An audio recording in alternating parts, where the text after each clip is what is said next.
Aho! This is the Moccasin Telegraph in South Central Ohio at the Land of the Singing Coyote Indian Center.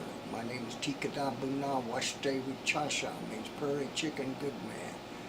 Dateline Moccasin Telegraph.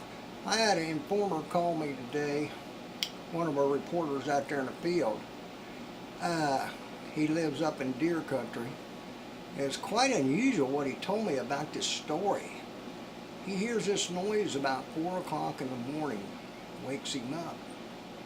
So he waits a little while, he listens, he don't hear anything. And when the sun comes up, he walks out, he sees this car in his driveway. He couldn't figure out what this car was doing, so he goes and walks around the car, he looks at it, and he finally looks inside. There's a guy asleep in the back seat of the car. So he taps on the window. And the guy sort of wakes up and rolls down the window. And when he rolled down the window, you could smell the alcohol. It just about knocked him down. He says, "What are you doing up here?" He said, "Oh, I came out of Cincinnati. I'm going deer hunting." Hardly hold his head up, still half asleep, maybe half drunk. Really, you couldn't tell, but the aroma was so bad it was unreal. So he says, "Well, who told you could hunt here?" He says, "Well, I've got a permit from the sanctuary, game sanctuary out here, and I'm going to hunt." He says, "Well, can I see your permit?" So he pulls this piece of paper out. It's a permit to hunt on this sanctuary.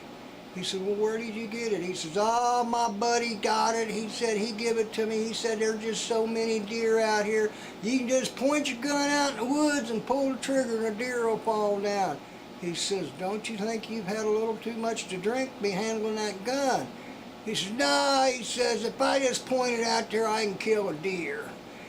And man looks at him and he says, "Well, you're not going to kill no deer here. I think you need to get behind the wheel and get out of here before I move you out of here." And I cannot believe that anybody would come out here, especially these gut shooters, drunk, and act like they can just go out here and shoot deer. This only happens in Ohio because they think deer spring up like plants. But I like to say about that much about this experience one of my reporters had today. Dope shot.